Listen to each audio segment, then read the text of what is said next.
All right, guys, what's up? This is Ian Rants, and today we're going to be talking about, I see this article that Fannie Mae and Freddie Mac are guaranteeing home loans. They've boosted that up to $832,000. And also, the average age of home buyers is going up, and then we have this 50-year mortgage now. Obviously, a lot of you have probably already heard about this. I think it's ridiculous. I'm 36 now. I do not own a home. I could have bought a home at one point, but I tried to consolidate my home and my business together, and it just didn't work out. And then the ship sailed when interest rates went up, and I probably should have just bought a home and then bought a commercial property. So anyways, this Fannie Mae and Freddie Mac guaranteeing loans is, I don't know, it's just a huge problem. The government being mixed into homes obviously doesn't help the price coming down or make anything more affordable. And like, who's buying these homes? You have to make so much money. You have to be like a doctor to truly afford a lot of these homes. Even where I live, the average home price is like $650,000, but that's a low price. In actual Bellingham property, you're looking at more like $800,000 to more than $1 million just to buy a kind of a regular home. So I see this article today that FNMA are increasing the guarantee on a home loan. So what does that mean? It means that the banks can continue to make more risky loans, and they'll be, the government will, I guess, bail that loan out if it crashes. So, who benefits from this? The governments they make money through tax revenue of homes. The banks are also using home loans as collateral. I don't think this kind of just puts, fuel on the fire, honestly. Somebody else makes a good point here that, at $832,000, you'd have to make, selling price would be $1,200,000 down, which is very hard to do. And you'd have to have an income of $335,000. So that's really not a lot of people. Going back to the average age of home buyers, it's just gone up. It remained flat from like 1990 to 2005, and then about 2010 it had a spike, and then it spiked even higher in 2020. And who's able to take advantage of that? It's the people that previously owned homes, and then they're able to leverage the homes that they already have to then go out and buy more homes with cash, which is crazy. And then I understand that a 50-year mortgage is just a tool and you could pay it down sooner, but a lot of people aren't really going to do that. And when you do the numbers, it's just not really feasible. Then there's also the people that are leveraging their home again, for who knows what, maybe to do repairs, whatever. So you're just never going to pay this home off. And I guess the only chance of equity you have is hyperinflation, which probably for sure is going to happen at some point because the government is on a pretty poor trajectory. Nothing's going to change. We're paying $1 trillion a year in interest now at this point, unless, the Fed does keep lowering the prime rate to kind of mute that a little bit. But I guess I kind of want to talk about, I'm sitting in a shop that I rent for almost 10 years now, and I love being here, but my expenses are low for this 2,000 square foot shop.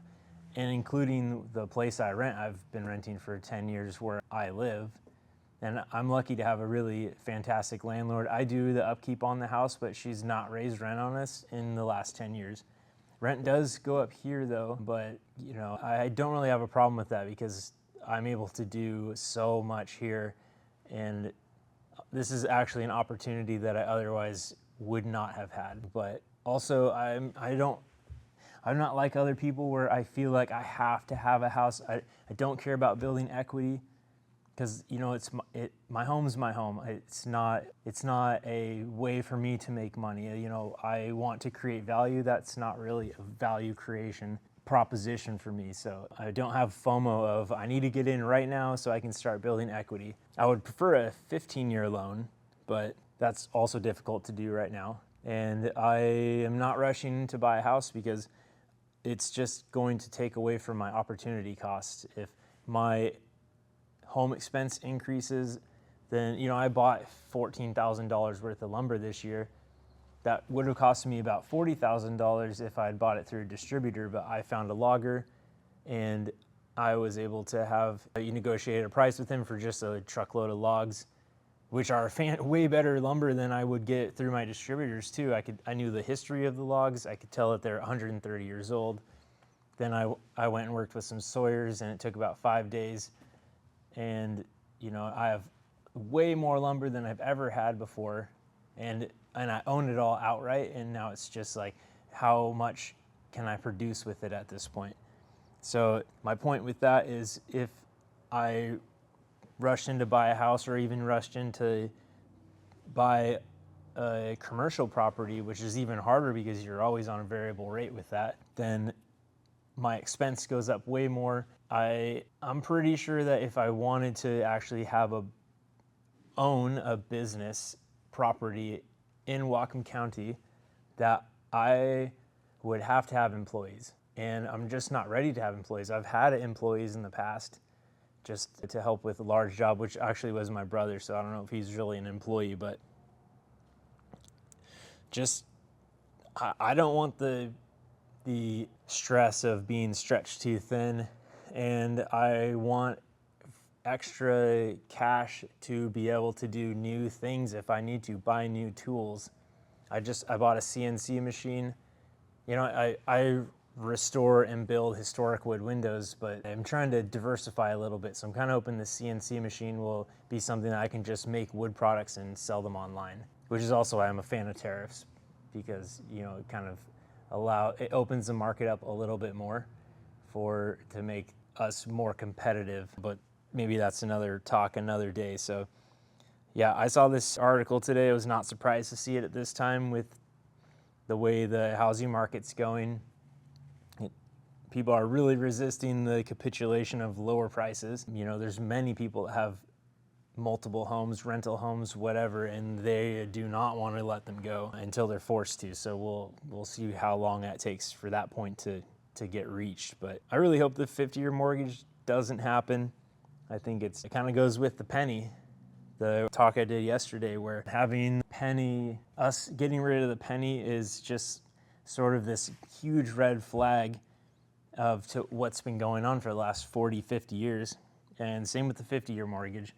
Who introduced the 30-year mortgage? Was it Reagan or one of those presidents? Or I don't know if he introduced it, but it was during his presidency that we had the 30-year mortgage. So that was kind of the beginning of actual inflation happening. I'm assuming that all was after the gold standard, after we went off the gold standard. So now they're trying to do the 50-year mortgage as a way to reduce payments. It barely reduces payments. And if you don't understand how mortgage rates are actually set, they're based largely off the 10-year treasury. So the more treasury bonds the government creates and the less buyers there are of bonds, then the yield on the bonds continue to climb until there are buyers of that. And so that's where quantitative easing came in, where the Federal Reserve is buying every month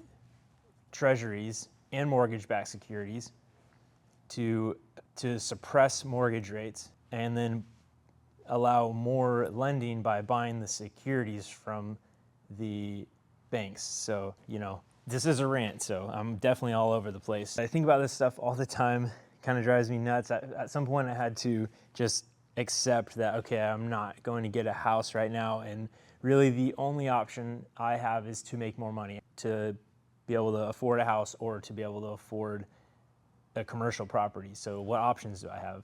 I can work more, which I'm sort of starting to wear out. I'm starting to get arthritis in my hand. I've been doing manual labor since I was 18, maybe even earlier than that. So I can charge more, which we are always slowly charging more within reason, but we've kind of gotten to a point where we're getting up to that cap. But I think it's starting to try to make it look like, we're truly, you're buying art. So I think that's where I can start to push the price up more. I can hire people to do more work. That sounds risky because I have to train them and do all this stuff and fix my shop. My shop's not really safe. Or I can produce more, which is hopefully with CNC. How many CNCs can I run? Probably 4 on my own.